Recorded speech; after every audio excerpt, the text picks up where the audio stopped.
with Subhas Agam.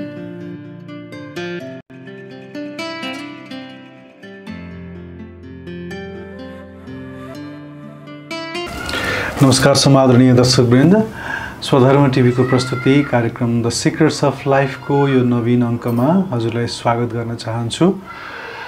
आज फेरि हामीले डाक्टर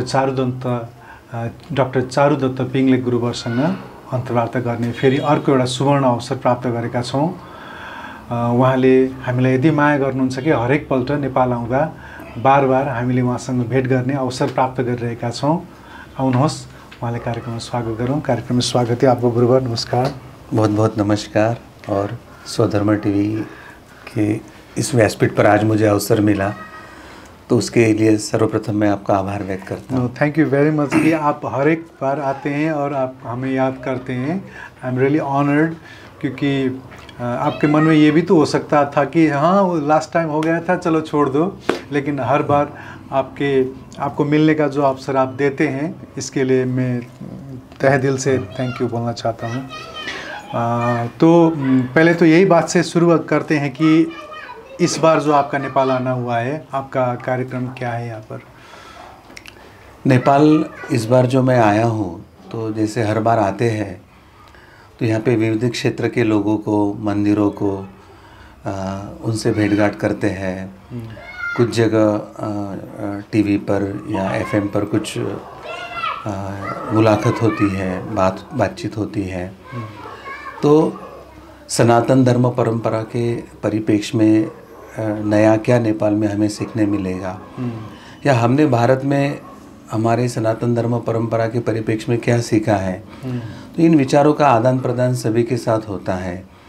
और हम सब मिलकर सनातन धर्म परंपरा की कैसे रक्षा करें, उसको कैसे पुनर्स्थापित करें, उसको एक राजाश्रय मिलके हम कैसे अपनी धर्म की रक्षा के प्रयास करें, ऐसे सभी क्षेत्र में हम प्रयास क्या कर सकते हैं, इसके बारे में विचार विनिमय करते हैं। ठीक। जैसे आप हिंदुत्व के वकालत करते हैं, सनातन धर्म का वकालत कर रहे हैं, तो एक प्रश्न आम आदमी के मन में ये आ सकता है कि हिंदू होना का मतलब क्या होता है? जैसे आप लोग बोल रहे हैं कि हिंदू होना है, सनातन राष्ट्र कायम करना है, इसको हिंदू राष्ट्र घोषित करना है, सारा संसार अपना अपना धर्म में लगा हुआ है, तो हमें भी हमारा एक पहचान चाहिए। तो जब हम एक संवैधानिक दृष्टिकोण से देश को हिंदू बनाने का बात अलग होगा, लेकिन एक व्यक्तिगत तौर पर एक व्यक्ति जब हिंदू होता है, what does that mean? Hindu होना उसका मतलब क्या होता है? और ऐसे दूसरी तरफ से भी सोचिए कि हिंदू होने के लिए हमको क्या करना पड़ेगा। बहुत आपने मूलभूत प्रश्न पूछा, ऐसे मुझे लगता है। तो सर्वप्रथम तो मैं ये बात बताना चाहता हूँ कि जैसे हम सनातन धर्म परंपरा की बात करते हैं, या उसका एक हम अभियान चला रहे हैं, तो धर्म, पंथ, सांप्रदाय, इसके बारे में समाज में सर्वप्रथम जागृति की आवश्यकता होती है। अब धर्म यानी क्या? तो ध्रुव धारयति इति धर्मा, जो सभी को धारण करता है उसे धर्म कहते हैं। या अभ्युदय निश्रेयसा, तो अभ्युदय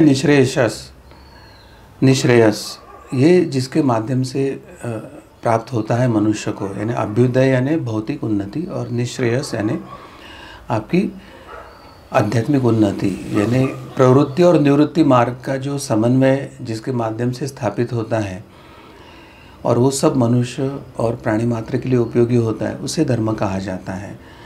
और सबसे महत्व की जो व्याख्या आद्य शंकराचार्य जी ने जो दी थी है कि जिस हेतु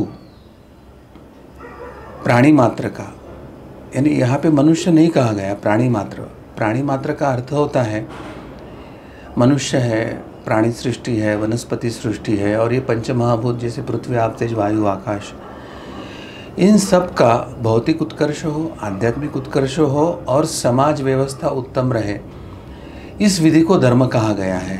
तो समाज में धर्म के बारे में अनेक भ्रांतियाँ हैं, उपासना पंथ या संप्रदाय को धर्म कहकर एक समाज में बड़ी एक भ्रम फैली हुई है। तो धर्म यानी जिस हेतु प्रत्येक व्यक्ति, प्रत्येक प्राणी, प्रत्येक वनस्पति और ये पंचमहाभूतों का भौतिक उत्कर्ष हो, आध्यात्मिक उत्कर्ष हो और समाज व्यवस्था उत्तम रहे, इस प्रक्रिया को हम धर्म कहते हैं। और इसलिए हम इस अभियान में जुड़े हैं कि केवल ये 3 बातें, ये 3 गुणों, ये 3 वैशिष्ट्य को लेके अगर समाज व्यवस्था निर्माण होती है, राज्य व्यवस्था निर्माण होती है, राष्ट्र व्यवस्था निर्माण होती है या विश्व इन विधि को अगर स्वीकार करता है, तो जिस शांति की खोज में विश्व है, अंतर्गत हो या बाह्य हो, वो शांति धर्म स्थापित कर सकता है। जिस सहजीवन की, जिस आनंदमय समाज की, नॉन कॉन्फ्लिक्ट सोसाइटी मतलब सिम्बायोटिक, एक दूसरे के ऊपर विश्वास करने वाले, एक दूसरे का सम्मान करने वाले, एक दूसरे के प्रति मित्र भाव, बंधु भाव रखने वाले समाज का निर्माण यह धर्म परंपरा से निर्माण हो सकता है। और इसलिए ये बात हम करते हैं। आपने एक शब्द का उपयोग किया था, वकालत, तो मैं उसको एक भाषा का भेद मानता हूँ, क्योंकि वकालत का अर्थ होता है कि जब 2 पक्ष न्यायालय के सामने आते हैं तो किसी एक पक्ष की बात का समर्थन करने की प्रक्रिया को वकालत कहा जाता है। अच्छा। परंतु मैं मानता हूँ कि आपकी मातृभाषा नेपाली है और इस संवाद में आपने वो शब्द उपयोग किया, आपका वो उद्देश्य नहीं है, परंतु समाज को विचार सुस्पष्टता से जाए, इसलिए मैं कहना चाहता हूँ कि ये सत्य या उत्तम समाज व्यवस्था का आग्रह का बात है। इसलिए आपकी इस बात से मैं सहमत हूँ कि हम धर्म परंपरा की बात करते हैं। और उपासना पंथ, ये जो ये 3 गुण बताए मैंने कि व्यक्ति की भौतिक उन्नति, आध्यात्मिक उन्नति और उत्तम समाज व्यवस्था, उसमें जो आध्यात्मिक उन्नति की बात आती है तो वो व्यक्ति अपने अपने साधना मार्ग, अपने उपासना पंथ, अपने पंथ के अनुसार कर सकता है। और सनातन ये हिंदू धर्म वैदिक परंपरा जो है वो अनेक मार्गों को ईश्वर प्राप्ति का मार्ग है करके मान्यता देती है, इसलिए वो सर्वसमावेशक है। सेक्युलरिज्म का जो मूलभूत भाव है और जो मूलभूत अर्थ है कि सर्वसमावेशकता और सबका सम्मान, वो सनातन हिंदू वैदिक धर्म परंपरा ही मानती है। और इसलिए ये धर्म जो है समस्त विश्व के उत्थान के लिए अत्यंत उपयोगी है। और जो पंथ केवल अपनी ही उपासना पद्धति को श्रेष्ठ मानते हैं, अपनी ही उपासना पद्धति से ईश्वर का साक्षात्कार हो सकता है, अन्य किसी से नहीं हो सकता, ऐसे मानते हैं। जो पंथ अन्य पंथों को अपने पंथ में धर्मांतरण करने के लिए अधिकाधिक प्रयास करते हैं और जो धर्मांतरित नहीं होते हैं तो वो कहते हैं कि इनको जीने का हक नहीं, तो ऐसे जो पंथ हैं वो प्रत्यक्ष में उपासना पद्धति से बढ़कर कभी कभी वो उत्तम समाज व्यवस्था के लिए बड़ा प्रश्न चिन्ह उपस्थित होते हैं। और इसलिए कभी कभी मतलब कहीं वो अधर्म तो नहीं है, ऐसी स्थिति निर्माण हो जाती है। और इसलिए सनातन हिंदू वैदिक धर्म परंपरा का ये जो अभियान है, ये समस्त मानव, सभी उपासना पंथ के मानव, विश्व के सभी कोने कोने के उपासना भगवान को माने न माने सभी मनुष्य, प्राणी, वनस्पति, ये सृष्टि के उत्थान के लिए है। तो ये पहला जो है वो मूलभूत सूत्र है। अब दूसरी आपने बात बताई थी कि ये सनातन हिंदू परंपरा में हिंदू बनने की प्रक्रिया का आप प्रोपगेशन करते हैं और वो क्या विधि है वो आप जानना चाहते हैं। तो पहले मैं 1-2 अन्य उदाहरण बताना चाहूँगा कि समझो व्यवहारिक जीवन में कोई व्यक्ति है, समझो कोई डॉक्टर बनना चाहता है, या समझो कोई व्यक्ति है वो अधिवक्ता बनना चाहता है, तो उसको क्या करना पड़ता है? ग्रेजुएशन या 10+2 तक का तो एजुकेशन हो जाता है। फिर वो क्या करता है कि लॉ कॉलेज में प्रवेश लेता है, कोई मेडिकल कॉलेज में प्रवेश लेते हैं, फिर उनके लिए डिग्री अलॉट हो जाती है और फिर वो अनुभव के लिए, जैसे मेडिकल में इंटर्नशिप होती है वैसे लॉ में भी एक फेलोशिप करके अनुभव लेते हैं और उसके बाद उनको डिग्री दी जाती है कि आपको अभी you are eligible to practise law और टू प्रैक्टिस मेडिसिन और जो कुछ है इस पद्धति से। अब मैं लॉ तो सीखा हूँ, अब मैं मेडिकल तो सीखा हूँ, परंतु प्रैक्टिस नहीं करता हूँ। तो अब आगे का प्रश्न आता है कि I am a lawyer but non practising lawyer, I am a doctor but non practising doctor, तो आपके पास क्लाइंट नहीं आ सकते हैं, आप क्लाइंट की समस्याओं को नहीं छुड़ा सकते हैं, आप उनके जीवन में अच्छा बनने के लिए योगदान नहीं दे सकते हैं। तो जिस तरह से डिग्री होने के बाद अगर हम नॉन प्रैक्टिसिंग रहते हैं और फिर भूल जाते हैं क्योंकि नॉन प्रैक्टिसिंग है, अब लॉ भी भूल गए और बाद में जब कभी स्वयं के लिए आवश्यक है उस समय भी हमें वो याद नहीं आते तो हम किसी दूसरे की सहायता ले लेते हैं। तो इसका मतलब we are not self sufficient, we are not autonomous, हम स्वावलंबी नहीं हैं। अगर हम धर्म के परिप्रेक्ष्य में देखते हैं तो सनातन वैदिक हिंदू धर्म परंपरा कुछ कोड ऑफ कंडक्ट्स या कुछ आचार हमें डिस्क्राइब करता है कि आप जन्म से तो माता पिता के गोद में सनातन हिंदू वैदिक परंपरा में आपने जन्म लिया है, तो जैसे हम जन्म लेते हैं तो हम जन्मतः जन्म हिंदू करके हमारी पहचान स्थापित होती है जी। परंतु जन्मतः हमारी जन्म हिंदू करके पहचान स्थापित होने के बाद हमारे माता पिता हमारे धर्म परंपरा में बताए हुए 16 संस्कारों का विधि विधान से हम पर संस्कार करने की प्रक्रिया शुरू करते हैं। तो सनातन धर्म परंपरा में जब 16 संस्कारों के माध्यम से हमारे ऊपर धार्मिक संस्कारों की प्रक्रिया प्रारंभ होती है तो एक तरह से हम जन्म हिंदू से अब संस्कारी हिंदू बनने की प्रक्रिया प्रारंभ होती है। परंतु बच्चा तो छोटा होता है, उसे तो पता ही नहीं कि मेरे साथ कौन से संस्कार किए जा रहे हैं, परंतु उसके सामने माता पिता का कृतिशील आदर्श रहता है। घर में पूजा पाठ होती है, मंत्र पठन, श्लोक पठन, हमारी दिनचर्या कैसी हो, हमें स्नान करना क्यों आवश्यक है, स्नान करने के पहले क्या ना करें क्या करें, स्नान करने के बाद हम क्या करें क्या ना करें, उपासना के दृष्टि से क्या करें क्या ना करें, हमारी कुल परंपरा के दृष्टि से करें क्या ना करें। हमें माता पिता जब मंदिर में लेके जाते हैं, कोई त्यौहार में लेके जाते हैं, तो उस समय त्यौहार की विधि क्या है वो सीखना है, त्यौहार के पीछे का उद्देश्य और धर्मशास्त्र को सीखना है। और ऐसे करते करते जब हम एक विशिष्ट उम्र में आ जाते हैं तब धर्म को अपेक्षित है कि आप कर्म से आचरण से हिंदू बने। अब तक जो माता पिता आचरण कर रहे थे, अब तक जो संस्कार हमें दिए, तो अब वो हमें अपने व्यक्तिगत जीवन में आचार विचार को स्थापन करना है। अब ये आचार विचार से कर्म हिंदू बनने की प्रक्रिया में वो आहार से संबंधित हो सकता है, वो वस्त्र से संबंधित होता है, वो पूजा पाठ या उपासना साधना से संबंधित होता है, वो पंचोपचार षडोपचार पूजन घर में हो या सार्वजनिक हो, वो मंदिर दर्शन की प्रक्रिया से लेकर तीर्थ क्षेत्र के दर्शन से हो, यहाँ से लेकर जो भी हमारे धर्म के प्रिस्क्रिप्शंस है वो आचरण से हमें करते करते हमें धर्म की अनुभूति लेने की प्रक्रिया में आगे बढ़ने की प्रक्रिया को कर्म हिंदू कहा है।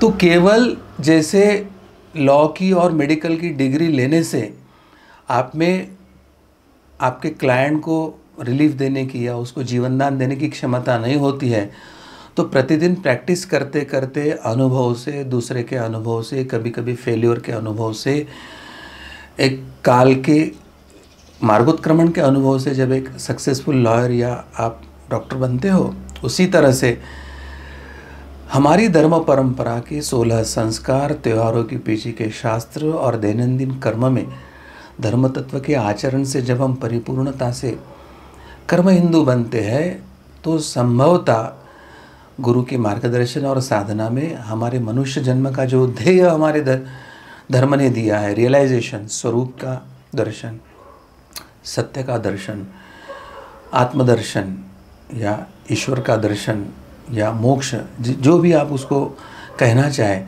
उसकी प्राप्ति इस मनुष्य जन्म में होने की संभावना होती है। और इसलिए धर्म ये कर्म प्रवण आचार मूलक होता है और जो आचरण से धर्म को मानते हैं वही धर्म के सही मायने में अनुयायी होते हैं। और इसलिए जब हम हिंदू राष्ट्र की बात करते हैं तो संवैधानिक तौर पे स्थानिक सरकारें जिस समय एक डेमोक्रेटिक वे में जनता की आग्रह के अनुसार अपने देश को हिंदू राष्ट्र घोषित करेंगे, मुझे लगता है वो तो समय बहुत नज़दीक आया हुआ है ही, परंतु हमारे जो प्रयास है कि व्यक्ति स्वयं आचरण से कर्म हिंदू बने, ऐसे अनेक व्यक्ति के समूह से समाज कर्म प्रवण बने और उत्तम समाज व्यवस्था, धर्मपरायण समाज व्यवस्था हम निर्माण करेंगे, जिसके बलबूते अपने आप राज्य को हिंदू राष्ट्र घोषित करना व्यवस्था को बाध्य होना पड़ेगा। तो इस प्रक्रिया से हिंदू होने की जो प्रक्रिया है, ये सही मायने में मतलब एक हिंदू होने के बाद जन्म हिंदू से हिंदू धर्म की अनुभूति तक की एक जीवन प्रवास की वो कथा हो जाती है। Wonderful, wonderful explained. जब अब आपने बहुत से बड़ी दायरे में आपने सब बता दिया है, फिर भी अब मैं थोड़ा पिन पॉइंट करके कुछ बातों में जाना चाहता हूँ।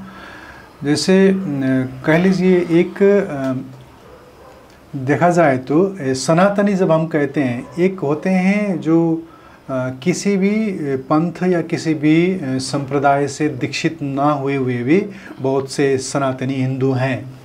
और स्पेशली जब हम वैष्णव दीक्षा ग्रहण करते हैं, वैष्णव हो जाते हैं या कुछ परंपरा में जुड़ जाते हैं और उसी परंपरा की गुरु का दिया हुआ निर्देशन का बात करते हैं, उन्हीं की विग्रह का घर में स्थापन करते हैं, उन्हीं के साधना पद्धतियों में लग जाते हैं और औरों को बाइकआउट करते हैं या औरों को ध्यान नहीं देते। तो ऐसे में जब हम हिंदू बोल रहे हैं, तो जो एक कोई आदमी जब संप्रदाय में दीक्षित होके, किसी भी परंपरा में दीक्षित होके, उस परंपरा का कोठरी में जब बंद हो जाता है, तो सनातन का बड़ा जो छतरी है उससे वो कुछ एक अलग सा अपनी बॉक्स में चला जाता है।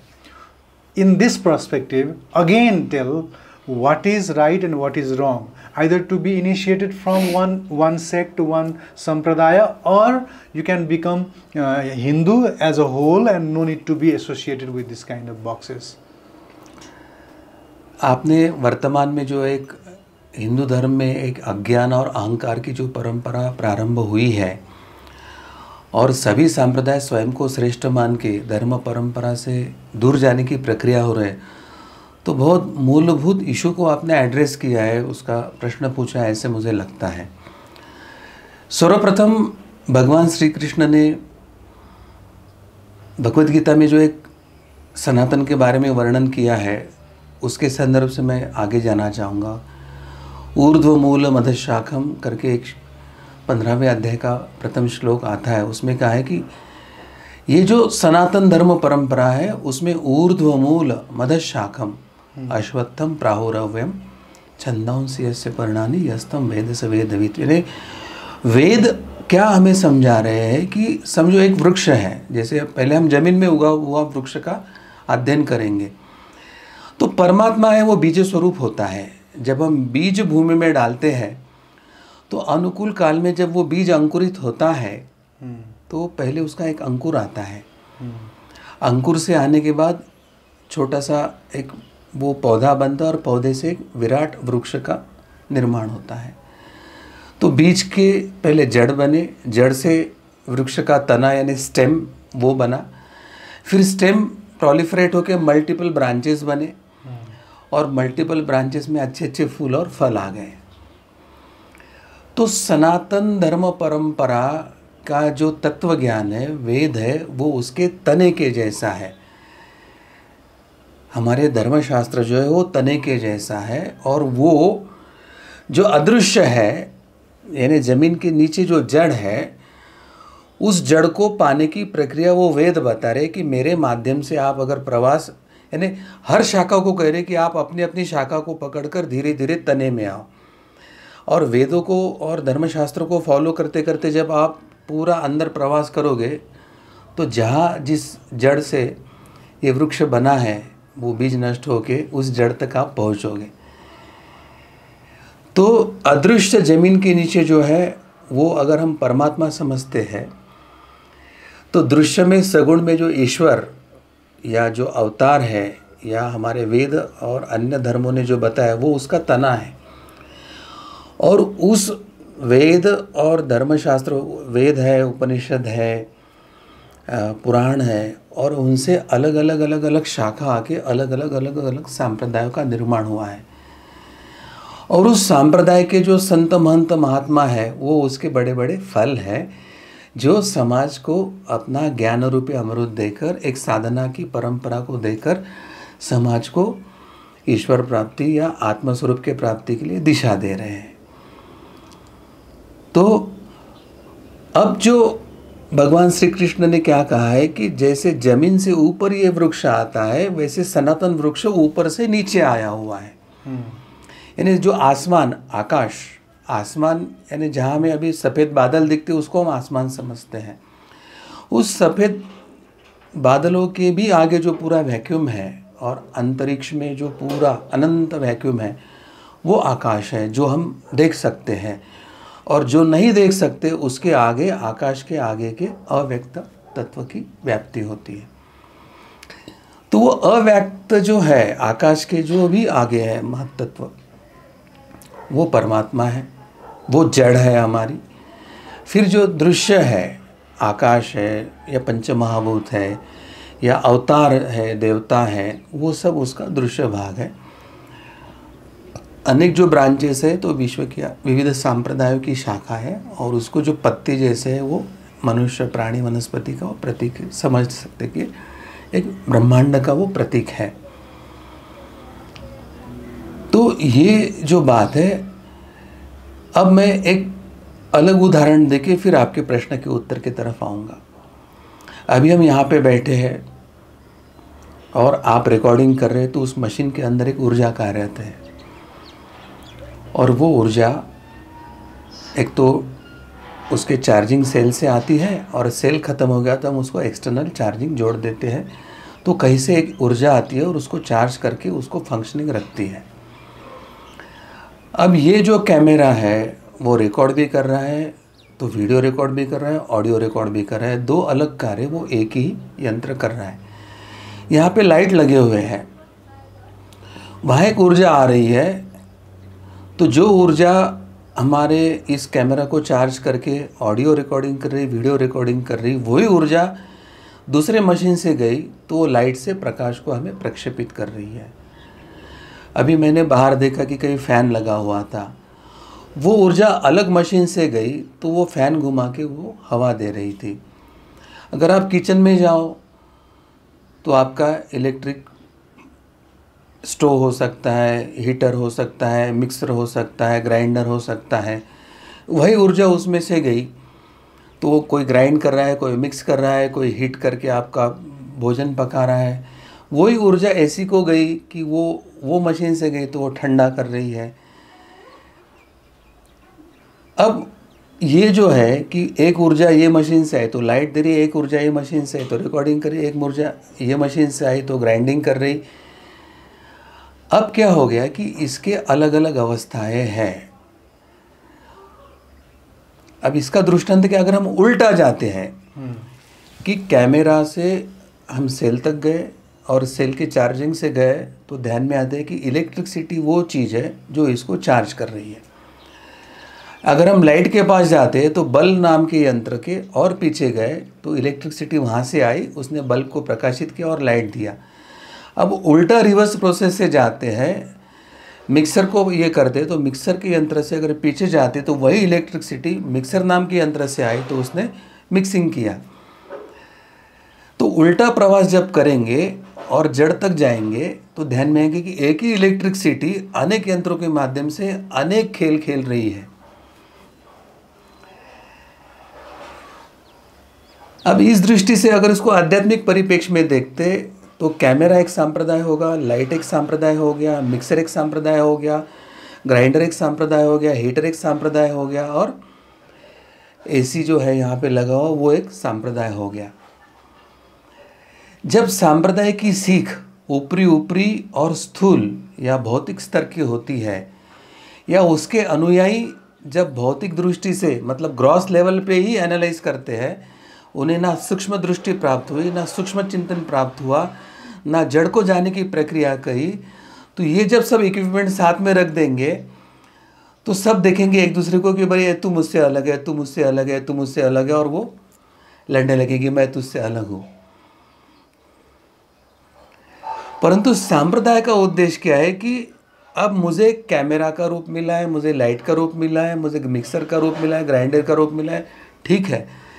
परंतु हम सब सांप्रदाय से अगर धर्म की, तत्व की, सनातन परंपरा के जड़ों के तरफ, वेदोक्त या हमारे धर्म ग्रंथों को पकड़कर धीरे धीरे जड़ों के तरफ जाएंगे, तो जैसे सब यंत्रों की प्रक्रिया के पीछे बिजली नाम की एक शक्ति थी, वैसे सब मनुष्य, सब प्राणी, सब वनस्पति, सब सांप्रदायों की सीख अंतिमता उसी परमात्मा के पास हमें लेके जा रही है, जो हमारा जड़ है, जो हमारा निर्माता, जो वो हमारा परमपिता है, जो हमारा मूल स्वस्वरूप है, वहीं तक लेके जाती है। तो सांप्रदाय यानी ये सनातन वटवृक्ष की विविध शाखा है। और जो सांप्रदाय अपने तना से संबंध तोड़ता है, अपने जड़ से संबंध तोड़ता है, तो वो डाली अगर सनातन धर्म परंपरा से टूट गई तो वो डाली कुछ समय के बाद सूख कर नष्ट होना तय है, क्योंकि वो शाश्वत, उसका जो जड़ है उसके साथ जुड़ी हुई नहीं है। क्योंकि हर सांप्रदाय का, हर साधना परंपरा का जो नर्चरिंग है, नरिशमेंट है, वो मूल परमात्मा की ऊर्जा से या वेद या हमारे धर्म ग्रंथों के ज्ञान परंपरा के नरिशमेंट से ही सांप्रदायों की पुष्टि होती है। परंतु जो डाली स्वयं को वृक्ष का अंग न मानकर स्वयं को तोड़कर अलग वृक्ष बनने का प्रयास करती है, तो उसका अस्तित्व अशाश्वत होने के कारण उसके नष्ट होने की प्रक्रिया शीघ्रता से हो सकती है। तो अब मूलभूत मैं सीधे सीधे शब्दों में आपको बनाना चाहता हूँ कि जो भी सांप्रदाय है, जो षड्दर्शनों के साथ अद्वैतवादी, द्वैतवादी या द्वैत अद्वैतवादी है या नास्तिकवादी है, जिन्होंने अपने जड़ जो वेद है या परमात्मा है उनसे अपनी लिनेज बना के रखी है, वो सस्टेन करेंगे। और जो शिष्य और जो गुरु, तुम्हारा सांप्रदाय अलग है, हमारा अलग है, हम आप एक नहीं है, और जो आपस में लड़ रहे हैं वो अत्यंत अज्ञानी है, वो एक प्रकार से धर्म विरोधी कृत्य कर रहे हैं, एक प्रकार से वो अधर्म हो रहा है। और इन प्रक्रिया को शुद्ध करने के लिए फिर जैसे आद्य शंकराचार्य आए, रामानुजाचार्य आए, फिर भगवान श्री कृष्ण आए थे, राम जी आए थे, ऐसे बड़ी कोई तो भी विभूति फिर कार्य करके इन सब सांप्रदायों का एकत्रीकरण करके उनको जड़ों तक लेके जाएंगे, ऐसे मुझे निश्चित लगता है। बिल्कुल, बहुत सुंदर। गुरुवर, हम अगर विविध प्रकार के साधुओं से, विभिन्न प्रकार के परंपरा के गुरुओं से बात करें और उनका प्रवचन सुने, तो विशेष करके जो हम पांचायन देवी देवताएं का पूजा भी करते हैं, तो इस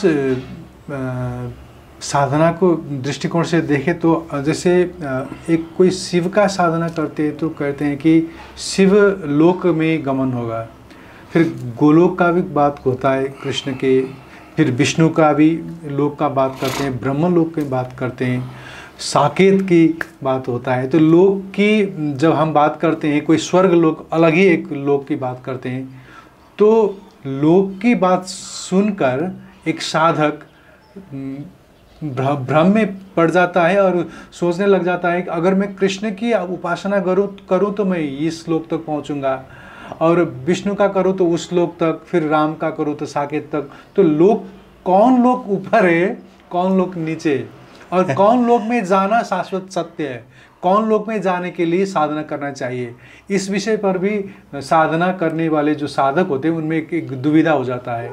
इसको कुछ समन्वय कर दीजिए। जी, पहले मैं एक व्यवहारिक उदाहरण से प्रारंभ करूँगा। बिल्कुल बिल्कुल। समझो एक बच्चे का जन्म हो गया, जन्मता उसका क्या नाम है? कुछ नहीं है। माता पिता फिर 16 संस्कार में नामकरण विधि करते हैं, समझो उसका कुछ तो नाम रख देते हैं, श्री हरि नाम रख दिया। अब तक कुछ नहीं था, उसका नाम श्री हरि हो गया। यानी जो निर्गुण से जब सगुण में आया, तो सगुण में आने के बाद उसका नामकरण हुआ। निर्गुण को तो नाम भी नहीं हो सकता है, फिर उसके गुण और कार्य भी आया है। अब वह जो बड़ा हो गया, बच्चा दूसरा आ गया, तो पहले जब बच्चा हुआ तो माता पिता कह रहे ये मेरा बेटा है, दादा दादी नाना नानी कहते ये मेरा पोता है, मामा मम्मी कहते ये मेरा भांजा है। तो कुछ नाम नहीं था, उसका नाम श्री हरि हो गया। वो उसको पोता भी नाम मिला, बेटा भी नाम मिला, भांजा भी नाम मिला, व्यक्ति एक ही है जी। फिर उसको एक भाई आ गया, बोले हमारे भैया है। अब उसको एक विशेषण प्राप्त हो गया, वो भैया हो गया। अब वो स्कूल में गया, शिक्षक बोले ये मेरा विद्यार्थी है। अब विद्यार्थी एक, क्योंकि कार्यान्वयन, अब वो अध्ययन के लिए गया तो विद्यार्थी बन गया। अब भाई बड़ा है तो वो छोटे भाई का रक्षण करने का दायित्व है, तो भैया हो गया। मित्र है तो बोले ये मेरा मित्र है, दोस्त है, अब दोस्त विशेषण आ गया। फिर उसका विवाह हो गया तो पत्नी कहते ये तो हमारे पति देव है। सास ससुर करे ये तो हमारे दामाद जी श्री हरि भगवान के रूप है। उनको बच्चे हो गए तो बोले ये तो हमारे पापा जी है, और उनको पोते हो गए तो ये बोले हमारे दादाजी है। अब रूप एक है और नाम अनेक है। परमात्मा ने एको अहम बहुश्यामी, परमात्मा ये संकल्प करता है कि मैं एक हूँ और अनेक रूपों से साकार होऊंगा।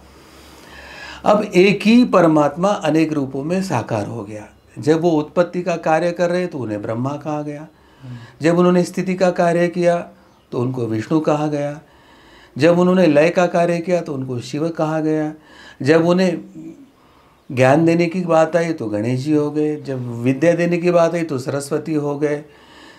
तो ऐसे करते करते एक ही बिजली, जिस तरह से कैमरा में आने के बाद वो रिकॉर्डिंग कर रही थी तो ऑडियो वीडियो पे रिकॉर्डिंग कर रही थी, एक ही बिजली जब वो लाइट से, ट्यूबलाइट से आई तो प्रकाश देने लगी, एक ही बिजली जब वो हीटर से आई तो वो गर्मी देने लगी, एक ही बिजली जब एयर कंडीशनर से आ रही तो वो ठंडा करने लग गई।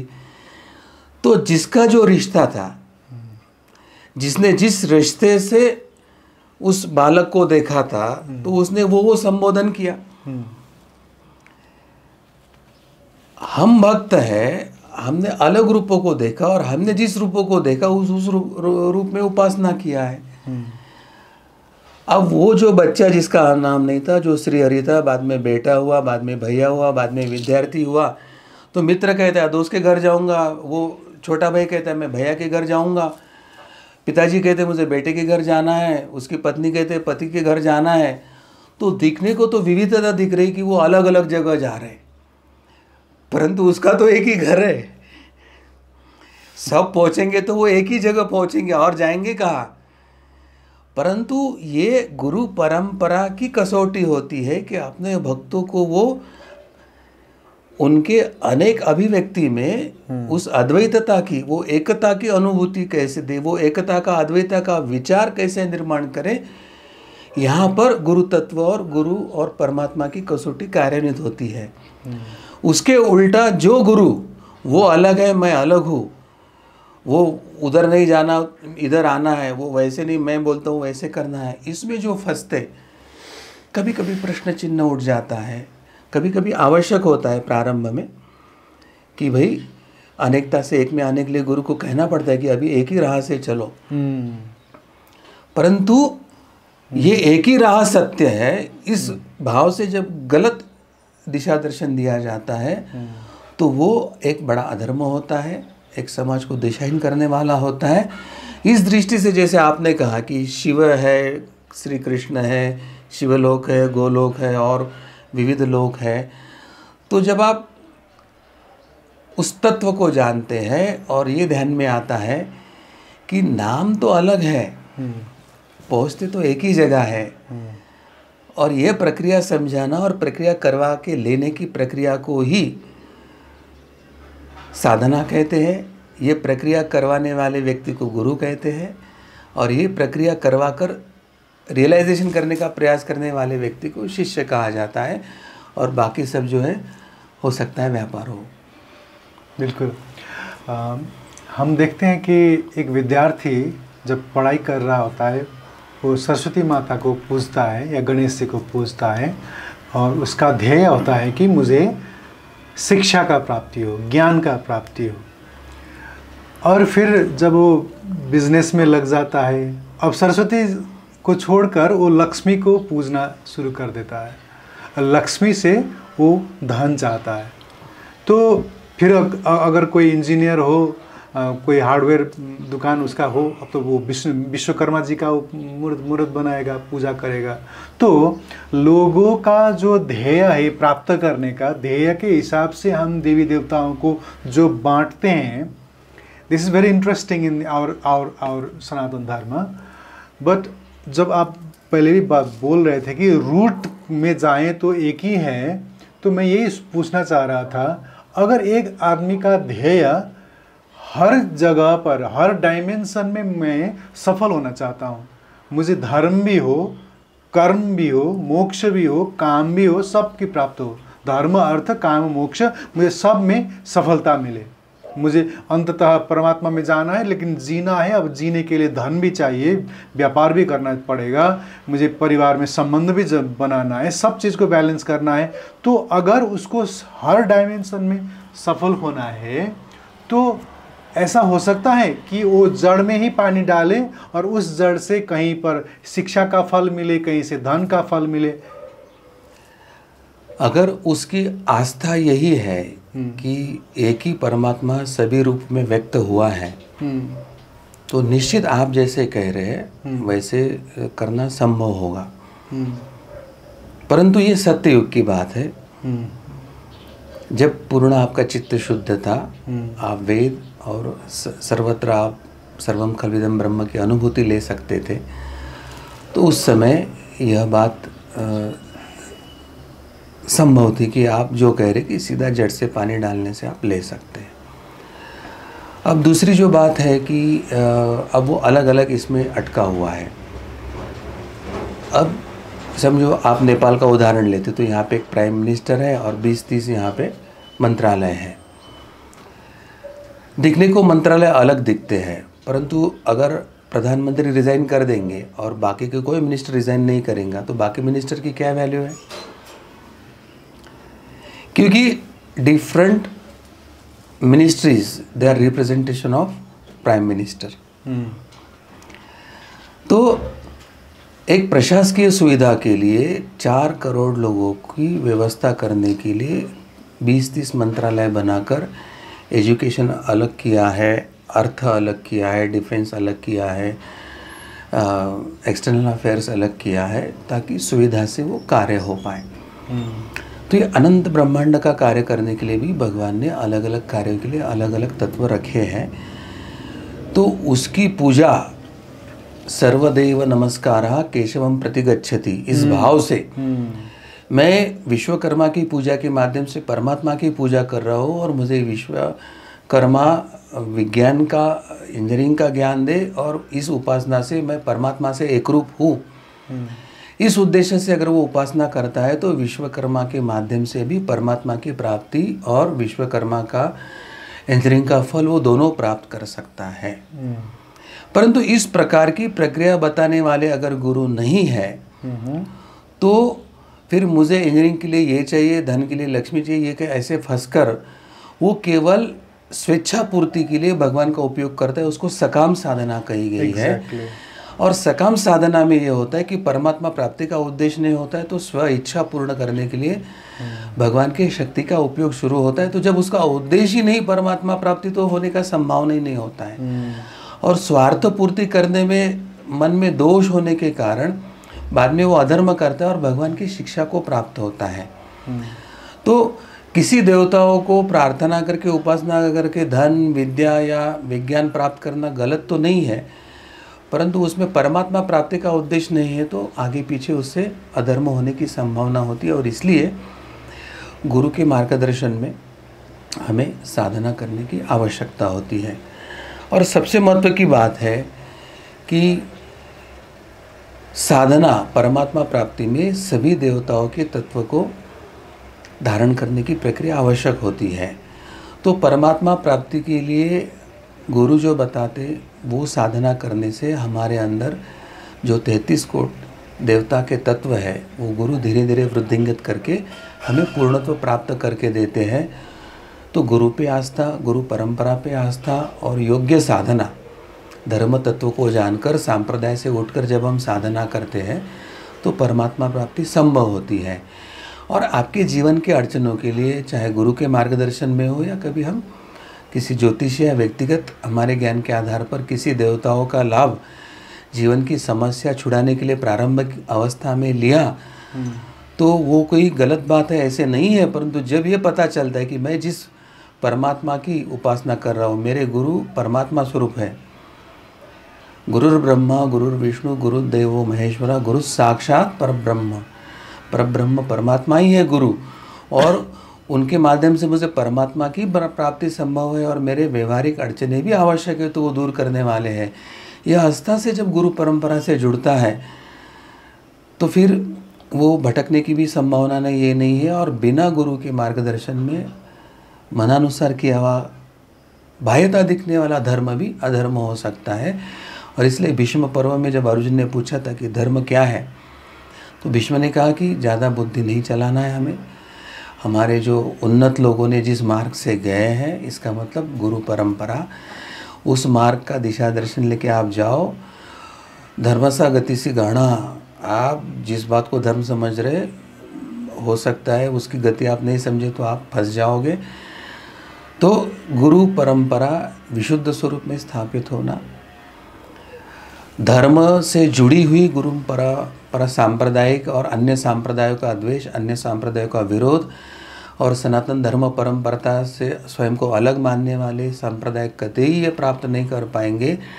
इसलिए मैं सभी से आह्वान करता हूँ कि सभी सांप्रदाय या सभी है एक दूसरे का सम्मान करें, एक दूसरे का मार्ग को सम्मान करें, और हमारे सब मार्ग जड़ तक गए तो हमें वही सनातन तत्व प्राप्त होने वाला है, यह ध्यान रखें। नहीं तो अब्राह्मणिक जो है, मेरा ही पंथ श्रेष्ठ और दूसरा गलत है और हमारा ही सत्य, इस अहंकार में जब अटक जाते हैं तो इससे बड़ा कोई अधर्म नहीं होगा। तो यह जानकर हमें सनातन धर्म परंपरा ने आपकी समस्याओं को छुड़ाने के लिए भी देवताओं की और उसकी योजना की है, परंतु जितने शीघ्रता से हम धर्मपरायण गुरु परंपरा से जुड़ते हैं तो इन समस्या से हम दूर भी जा सकते हैं। सनातन धर्म का जो बैकबोन है, ये हमें लगता है कि पंचायन पूजन है, पंचायतन पूजन, जो पंच तत्वों का ही प्रतिनिधित्व है ऐसा भी गुरु कहते हैं। तो पंचायन पूजन का जो विधि है, लोग ये भी कहते हैं कि ये शंकराचार्य जी ने जब धर्म का पुनरुत्थान किया था, विशेष करके हिंदू धर्म का, उसके बाद शुरू हुआ था। और फिर कोई कहते हैं कि ये सनातन परंपरा था। जो ये पंचायन, कोई पंचायतन भी बोलते हैं, पंचदेव के जो पूजन का विधि है, इसका पीछे का विज्ञान और इसका पीछे का जो सनातनीय महत्व क्या है, इसको बता दीजिए। पंचायतन का जो पूजन है वो शंकराचार्य जी ने पुनर्स्थापित किया। अच्छा, पुनर्स्थापित किया। हाँ, क्योंकि पूर्व काल में भी पंचायतन पूजन की प्रक्रिया थी, फिर अलग अलग बीच में सांप्रदाय बढ़ गए, फिर उन्होंने पंचायतन पूजा करके अपने अपने सांप्रदाय की पूजा किया। फिर उसमें उसकी जो दर्शन था, उस दर्शन को एकांगी तरह से ग्रहण करने के बाद हमारा ही भगवान श्रेष्ठ और हमारा ही लोक श्रेष्ठ और आपका कनिष्ठ, आपकी देवता मेरे भगवान के दास है, ऐसे कर कर संघर्ष भी हुआ है बीच में। और फिर जब पुनः धर्म परंपरा से जुड़कर नई गुरु परंपरा की स्थापना शंकराचार्य ने की, तो उसकी पुनर्स्थापना हुई है। अब ये जो है कि ये अभी नहीं थी, बाद में निर्माण हुई है, और ये नई है तो फिर पुरातन नहीं है, और पुरातन है तो नई नहीं है। तो हमें ये ध्यान में लेना है कि हमारे धर्म परंपरा में चारों काल और चारों युग की व्याख्या पहले से करके रखी है। चारों युग में मनुष्य में सत्वगुण कितना रहता है वो भी बता के रखा है। एक एक युग बीतने के बाद धर्म एक एक पाद से कम होते जाएगा। तो सत्ययुग में 100% था, त्रेतायुग में 75 हुआ, द्वापर में 50 हुआ और कलयुग में 25 बचा। बहुत ये प्रश्न पूछते हैं कि आपने ये कैसे मतलब ये परसेंटेज कैसे निकाला। तो उस समय परसेंटेज नहीं था, उस समय वो नंदी जो बैठा था तो उसके चारों पाँव सीधे थे, तो धर्म चारों पादों पे था। फिर नंदी ने 1 पाँव किया तो 3 पादों पे आया, फिर 2 पाँव लेके नीचे बैठ गया तो 2 पाद पे आया, फिर 3 पाँव अंदर किया तो अब 1 पाद पे धर्म है। तो वो अगर हम मॉडर्न साइंस में अगर इंटरप्रेट करते हैं तो 100, 75, 50 और 25 हो जाता है। अब कौन से काल में कौन सी उपासना है वो भी सुस्पष्ट था। सत्ययुग में वेद पढ़ना भी आसान था, ग्रहण करना भी आसान था और उसका दर्शन भी आसान था, तो उस समय ज्ञान योग की साधना थी। त्रेता युग में योग पढ़ना कठिन था, तो मनन चिंतन के लिए ध्यान करते थे। तो त्रेता युग की साधना ध्यान थी। जंगल में जाओ, हजारों वर्ष बैठो, कोई डिस्टर्ब करने वाला नहीं, और फिर साक्षात कर लो, आओ। अब ध्यान से भी सत्ययुग में वेद समझते थे, त्रेता युग में गुरुकुलों का निर्माण हुआ, फिर शंका निरसन करके पूछने लगे कि भाई क्या करें, हमको समझ में नहीं आ रहा। तो वो शंका पूछते थे, गुरु उत्तर देते, तो गुरुकुल की स्थापना त्रेता में होगी। सत्ययुग में सभी अच्छे लोग थे तो राज्य व्यवस्था ही नहीं थी, सत्ययुग में कोई राजा ही नहीं था। त्रेता में जब अधर्म बढ़ गया, क्योंकि 25% धर्म कम हुआ तो 25% धर्म आया, तो अब समाज सुव्यवस्था की आवश्यकता आई और फिर राज्य व्यवस्था और राजा निर्माण हुए और राम राज्य एक आदर्श स्थापना त्रेता युग में आज भी हमारे परंपरा में आदर्श है। फिर द्वापर युग में 50% धर्म कम हुआ, तो वो भी ग्रहण कम हुआ, तो यज्ञ याग करके सात्विकता बढ़ाना, समाज की सात्विकता बढ़ाना, गुरु के यहाँ जाके वेदों का अध्ययन करना, शास्त्र का अध्ययन करना, और उसके बाद उनको रियलाइजेशन की प्रक्रिया शुरू हुई। तो यज्ञ याग उस समय का प्रमुख ये था।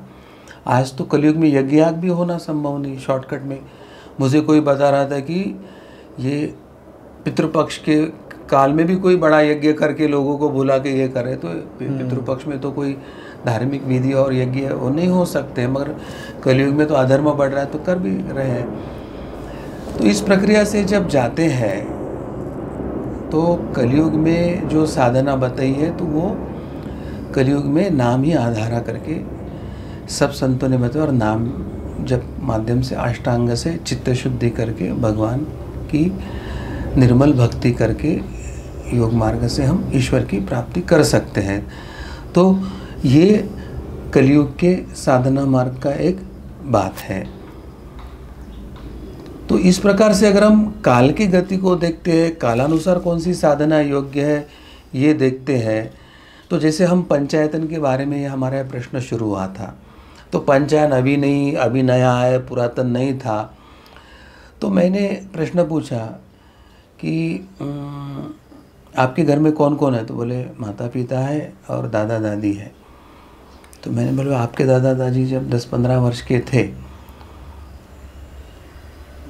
तो विवाह भी नहीं हुआ था, तो वो तो पति पत्नी भी नहीं थे, तो उनकी आइडेंटिटी तो किसी का पुत्र, किसी का भाई, किसी का मित्र है, विद्यार्थी इसी लेवल के थे।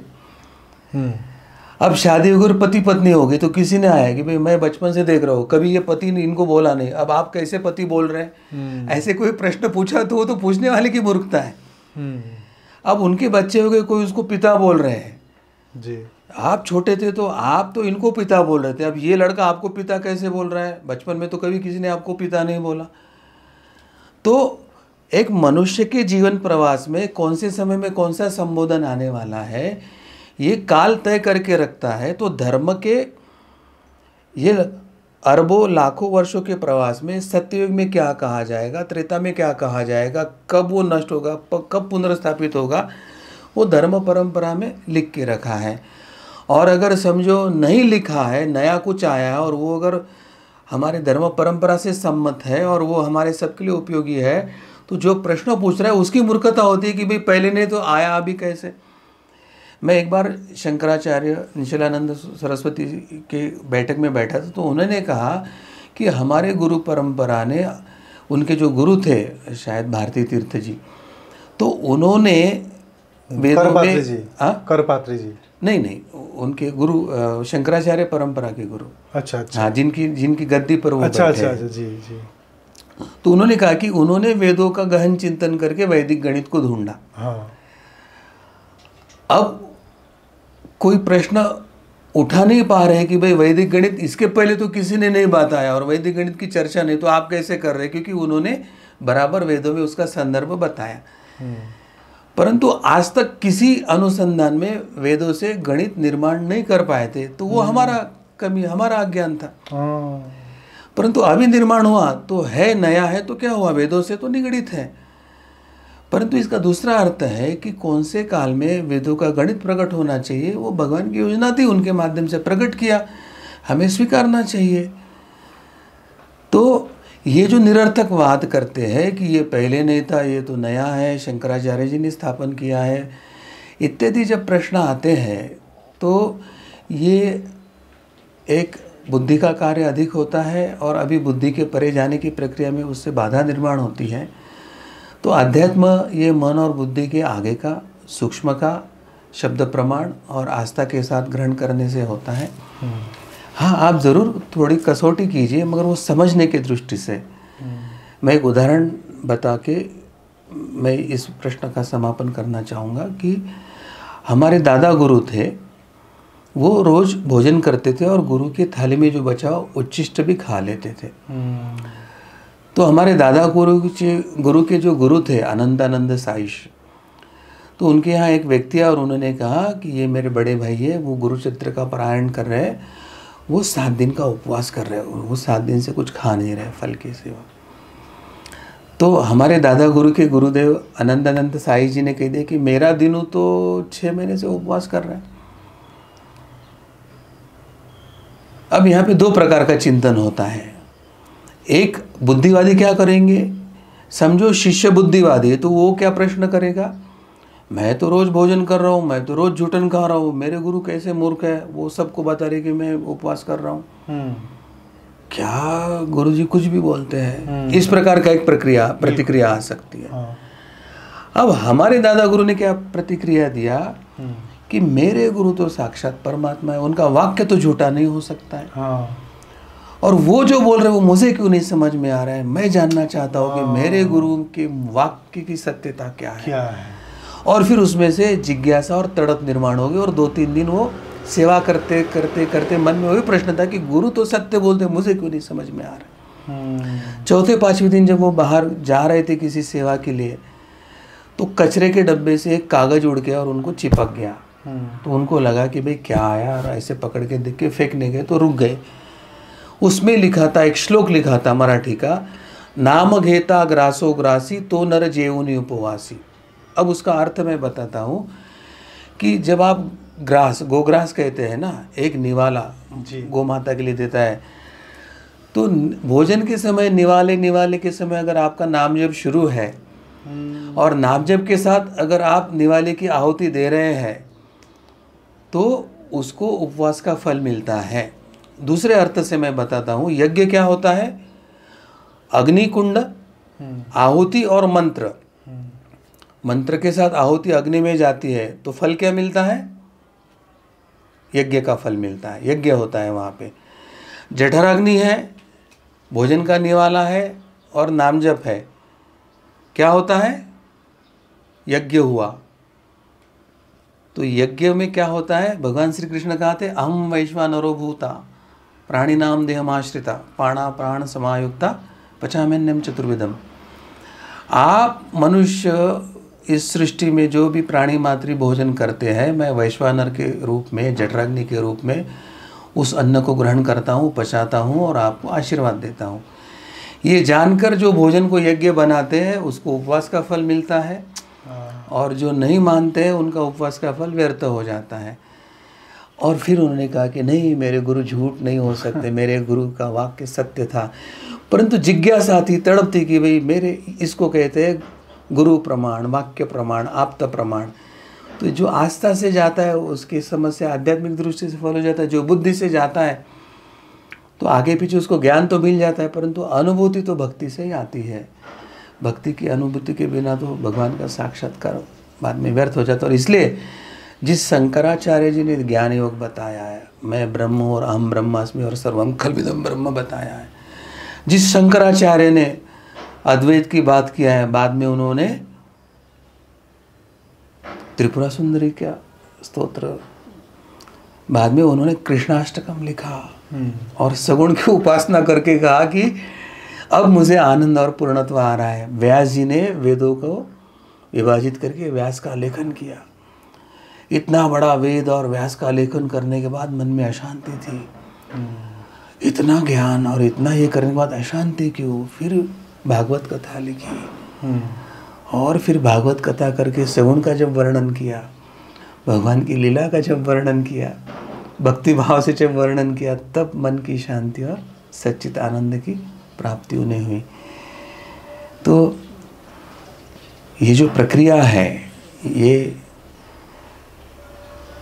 इस प्रक्रिया से अगर हम जाते हैं और जो विभूतियों ने हमें मार्ग दिखाया उस मार्ग से अगर जाते हैं, प्रश्न आया वो गलत बात नहीं है, जिज्ञासा से पूछा वो भी गलत बात नहीं है, परंतु इस प्रश्न को लेकर हम वाद विवाद करते हैं और बाकी सब झूठ और मैं कैसे सही हूँ, इस अहंकार में हम डूबते हैं।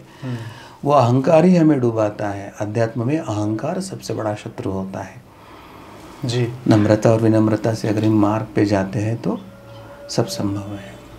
आपने अंत में जो भक्ति की संबंध में बात कहा था, बहुत सुंदर।